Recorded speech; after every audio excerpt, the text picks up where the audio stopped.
আমরা মাথা নোয়াইনি, মাথা নিচু করিনি, তাই না? আমরা দেশনেত্রী বেগম খালেদা জিয়ার নেতৃত্বে, আমাদের নেতা তারেক রহমান সাহেবের নেতৃত্বে আমরা সে বিজয় ছিনিয়ে নিয়ে এসেছি। যারা এই সংগ্রাম করেন তাদের মধ্যে অন্যতম নেতা হচ্ছেন আসাদুল হাবিব দুলু। আসাদুল হক দুলু শুধু একজন রাজনীতিবিদ নন, একজন সংসদ সদস্য নন, একজন মন্ত্রী নন, তিনি এই সমাজ সংস্কারক।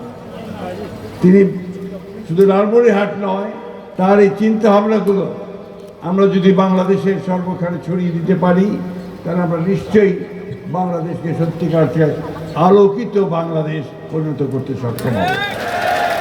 আপনারা ভাগ্যবান যে আপনারা এরকম একজন নেতা পেয়েছেন, যিনি তার জীবনের সমস্ত অংশটি এবং মাঝে মাঝে অসুস্থ হয়ে পড়েন, তারপরে তিনি আপনাদের জন্য চিন্তা করেন, আপনাদের সমাজকে বদলে দিতে কাজ করেন, এই বাংলাদেশের সমাজকে বদলে দেওয়ার জন্য কাজ করছেন। প্রিয় লালমনিরহাটবাসী, আমরা 15-16 বছর ধরে গণতন্ত্রের জন্য সংগ্রাম করেছি, ফ্যাসিস্টের বিরুদ্ধে সংগ্রাম করেছি, লড়াই করেছি, অনেক মামলা মোকদ্দমা হয়েছে, অনেক প্রাণ গেছে। আমরা মাথা নোয়াইনি, মাথা নিচু করিনি, তাই না?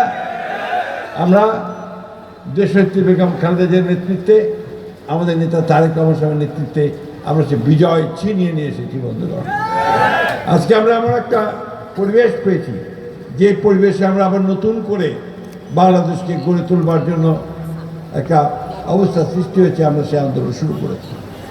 আজকে আসাদুল আব্দুল আজকে সেই আন্দোলন শুরু করেছেন। সেই জন্যই আমি বললাম যে আমি ছুটে এসেছি এই একটা কারণে, যে আমি দেখতে চাই এবং বুঝতে চাই যে কীভাবে এই আন্দোলনের শুরুটা তিনি করছেন। আমরা এই মাদকের আগ্রাসনে আমাদের সমাজ পরাভূত হচ্ছে, আমাদের যুবকেরা পরাভূত হচ্ছে, আমাদের ভবিষ্যৎ নষ্ট হচ্ছে। এটাকে আমরা কিছুতেই অ্যালাউ করতে পারি না। আমাদেরকে অবশ্যই এর প্রতিরোধ গড়ে তুলতে হবে। এর জন্য আমাদেরকে কাজ করতে হবে। সেই কাজের মধ্যে আত্মধর্মী দুলু যেভাবে কাজ করতে চেয়েছেন, জনগণকে সঙ্গে নিয়ে, জনগণের মধ্যে ছড়িয়ে দিয়ে, সচেতনতা সৃষ্টি করে জনগণের মধ্য থেকে এই প্রতিরোধ গড়ে তোলা, এটাই হচ্ছে উপযুক্ত কাজ বলে আমি বিশ্বাস করি। আমি বক্তব্য দীর্ঘ করব না, আমি শুধু এইটুকু বলতে পারি আপনাদের, আসাদুল আব্দুল আজকে যে আন্দোলন শুরু করল, এই আন্দোলন ছড়িয়ে পড়বে বাংলাদেশে।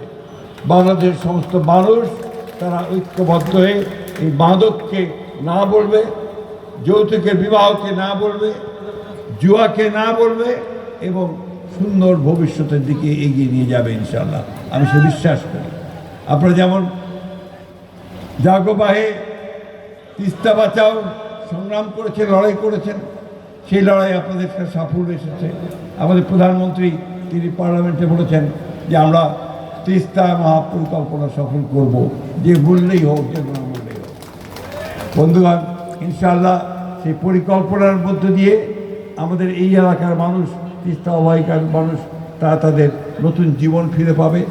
আর মাদককে যদি আমরা দূর করতে পারি, সামাজিক যে অন্ধকারগুলো আছে সেগুলোকে যদি দূর করতে পারি, তাহলে নিশ্চয়ই আমরা সামনের দিকে এগিয়ে যেতে পারবো। আমাদের তরুণ নেতা, আমাদের স্বপ্নের নেতা, যিনি স্বপ্ন দেখেন এবং বাস্তবায়িত করার চেষ্টা করেন, সেই নেতা তারেক রহমান যে বাংলাদেশ দেখতে চান, সেই বাংলাদেশ তিনি দেখতে পাবেন ইনশাআল্লাহ। আমরা তারেক রহমানের নেতৃত্বে আজকে একটা আমূল বিপ্লবের সূচনা হয়েছে। তার ফ্যামিলি কার্ড, কৃষক কার্ড, খাল খনন কর্মসূচি, মুয়াজ্জিম, ইমাম এবং আপনার পুরোহিতদেরকে ভাতা প্রদান এবং আরও অনেক কর্মসূচি শুরু হয়েছে।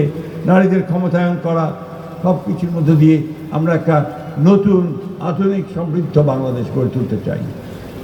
আমরা আমাদের নেত্রীকে হারিয়েছি, যে নেত্রী আমাদেরকে গণতন্ত্রের আপসী নেতৃত্ব দিয়ে আমাদেরকে সামনের দিকে এগিয়ে নিয়ে গিয়েছিলেন, আমাদের দেশনেত্রী বেগম খালেদা জিয়া। কিন্তু আজকে আমরা নতুন একজন নেতাকে পেয়েছি, যে নেতা আজকে আবার আমাদেরকে একটা নতুন বাংলাদেশের স্বপ্ন শুধু দেখাচ্ছেন না, তিনি তার পরিকল্পনা দিচ্ছেন।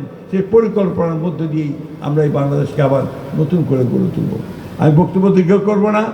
আমি এই লালমনিরহাটের যে আন্দোলন শুরু হলো, আমি আপনাদের এটুকু বলতে পারি যে আলো ছড়িয়ে পড়বে সবখানে এবং এর মধ্য দিয়েই আমরা আমাদের যে অভিষ্ট লক্ষ্য, সেই লক্ষ্যে আমরা পৌঁছতে পারবো ইনশাআল্লাহ।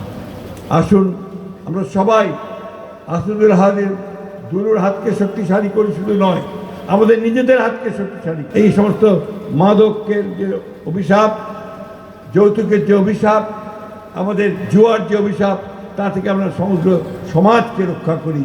এটাই হোক আজকে আমাদের শপথ। আপনারা যে শপথ নিয়েছেন আমি বিশ্বাস করি সেই শপথ আপনারা রক্ষা করবেন এবং এই শপথের মধ্য দিয়ে আপনারা এই যে লালমনিরহাটের লাল পোশাক পরেছেন তাকে ছড়িয়ে দেবেন সমগ্র বাংলাদেশে। আপনাদের সকলকে আন্তরিক ধন্যবাদ, অসংখ্য ধন্যবাদ। আবার আসাদুল হাতকে একটা লাল স্যালিউট, লাল সালাম।